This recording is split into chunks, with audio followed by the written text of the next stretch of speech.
Hey, what's up guys, your boy IronSmasher 1024 here, and welcome back to another episode of Iron Talks About.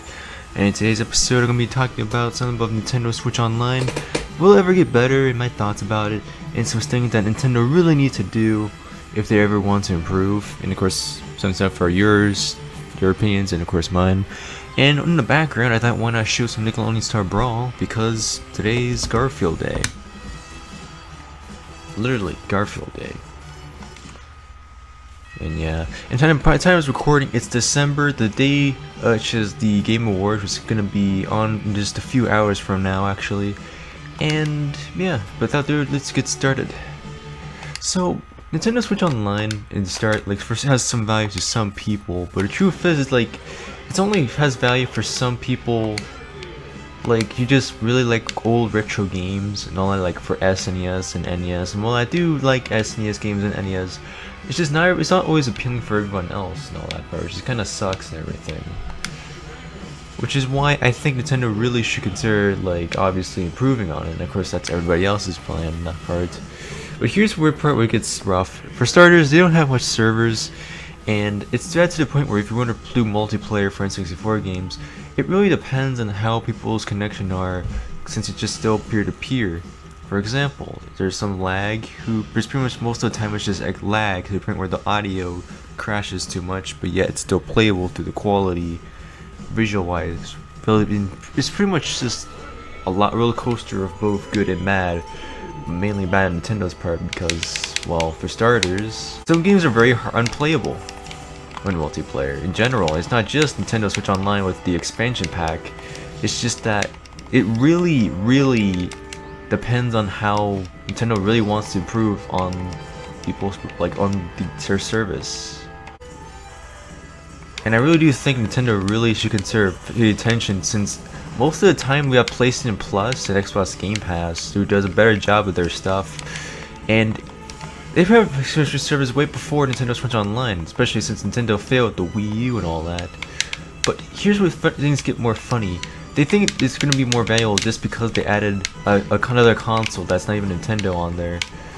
Like, no one saw Genesis coming, especially since, well, obviously you can get Genesis with pretty much on PlayStation and Xbox itself, and even on PC. And that's not surprising. It really isn't. People would really prefer to probably just put on another console rather than just getting it for Nintendo Switch Online, since it's literally just a waste of money. And considering it's just the price range is so high up that, hey, why would I pay for a service that is not gonna do well? It's gonna have bad service with servers. Actually, no, we can't really call it servers because here it's peer-to-peer, so we can't call it actual servers. It's bad enough we got that one outbreak involving with one of their systems with Amazon not working correctly. And it kind of sucks to see that happen, considering we just all want to have fun and play our games and everything. And I really do hope Nintendo gets in the ball with this, especially if they really do want to make Nintendo Switch more successful. Right now we just have the OLED model, the Lite, and the regular model. And while they're doing good sales wise, it still doesn't change the fact that Nintendo could really one day lose the value of their customers, even if they sold a lot of units.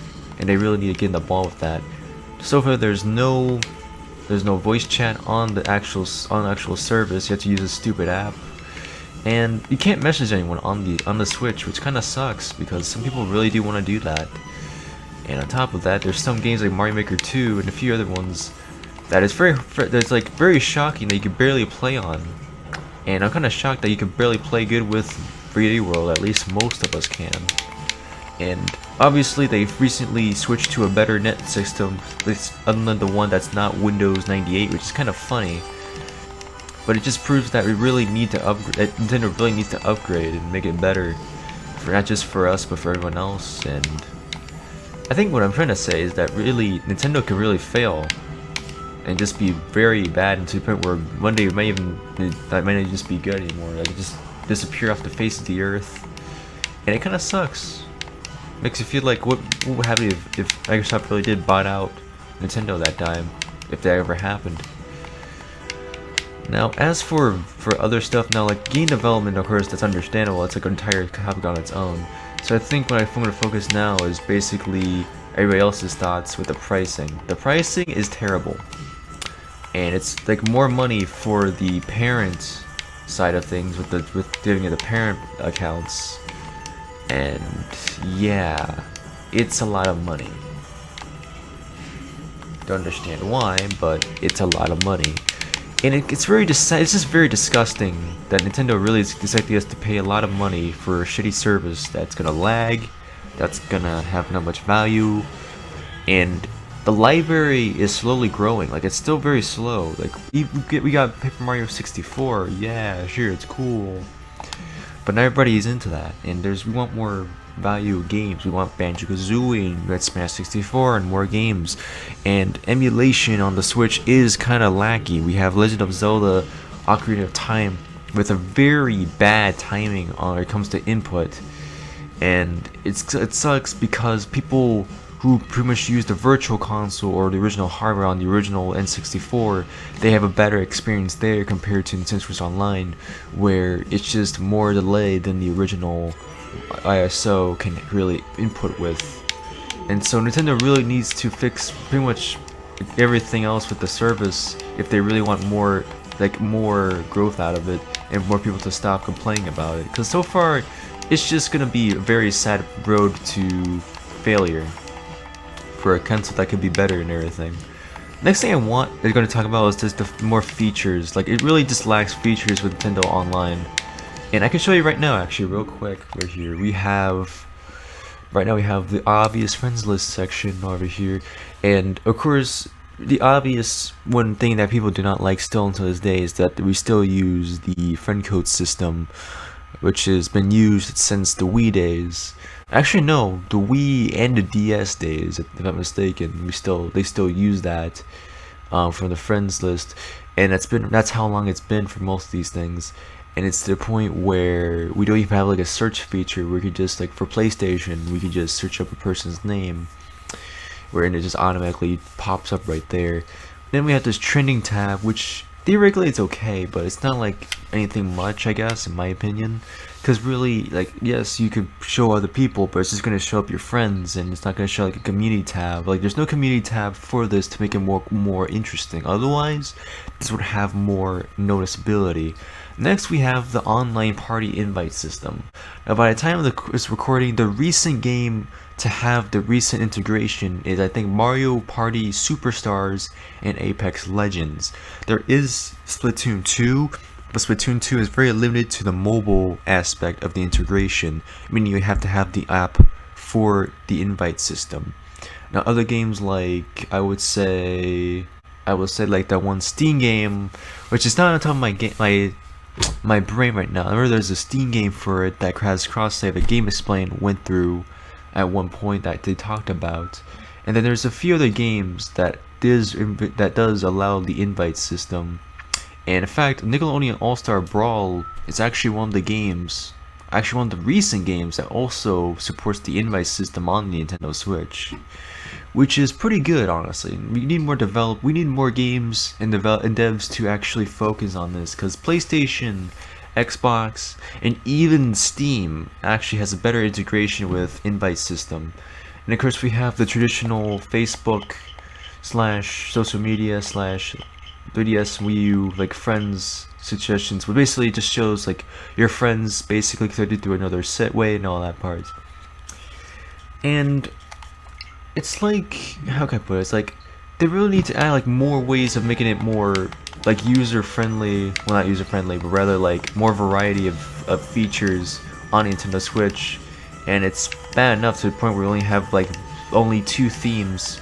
And they couldn't even just like put black, like it only just has black and white, not red, blue, green, yellow, or anything else interesting. And it kind of sucks because that's really like, I'm pretty sure that's like an easy, like it could have been an easy dub in my opinion if they were to do that. If they really want to make Nintendo Switch like better in general, then just please add features, because so far you're just making it look very stupid. And the only recent feature I guess would be interesting, I guess, is just the support for headphones, like for Bluetooth and all that part. And it makes sense to have Bluetooth on the Switch, considering Dynamiters made a feature way before Nintendo made an official one for having the ability to connect your Bluetooth headphones to the Switch, which is pretty impressive. Now, if we can get more features like actual voice chat and a few other features that maybe even could be surprising for the Switch that we may even think of, then that'll make things much easier and all that part. And I guess you can count that one eShop that counts how like pretty much the fame of games, like most recent played games on the eShop. I guess you can count that as a new feature because theoretically it is a new feature, but at the same time it's like, does it really have anything for attention or usefulness? And I don't know, I'll let you guys figure out on your own on what you guys think on that, because so far it's just, honestly, it's like features, most of them are useful, but at the same time it's like not usually like, shall we say, explore to their great potential the way they're supposed to be. One thing I'm going to talk about for the last part of the video is Joy-Con drift, and this has been an issue still for like a really long time. Now, starting next year, probably in January, I'll probably send my Joy-Cons to Nintendo either this month or next month in January, so we're getting fixed. And it's so sad that we still have to deal with a lawsuit over something that really should be fixed a long time ago, and especially since it's a little defect on Nintendo's part. Now, there is theoretically a working cure to this issue involving cardboard into the actual Joy-Con, but at the same time it's like you can do it yourself, but like not everybody has the proper screws or tools for this. And of course, even though it's for free right now, everything, no one wants to wait more than a month or weeks just to get the Joy-Cons fixed, because honestly they just want to enjoy the games and have fun portably or docked. And even though some people could just use a GameCube controller or just a Pro controller to just play games, not everybody wants to do that. They want to enjoy the portable experience and have fun doing it, even if it is through a tiny ass controller. That's just how it is. Anyways, that's it for my thoughts on Nintendo Switch Online. Well, in general, pretty much. One thing I guess I could say is just Nintendo really needs to get better and just improve everything. You know, like, cause so far you can win one thing with games, but you can't win the system. If you really want to win the system, you really gotta improve on not just features, but the integration of the console itself. Like, there's no Miiverse, there's no messaging, and there's no voice chat. Whereas the Nintendo Wii and the DS had pretty much those features, which is kind of funny considering the Wii literally dominated the console wars back in its day, and the DS was pretty much a lot of handhelds that it sold back in the day as well. So yeah, I'll see you till then. This is your boy IronSmasher 1024. I hope you guys enjoyed this video, and I'll see you guys later. Peace.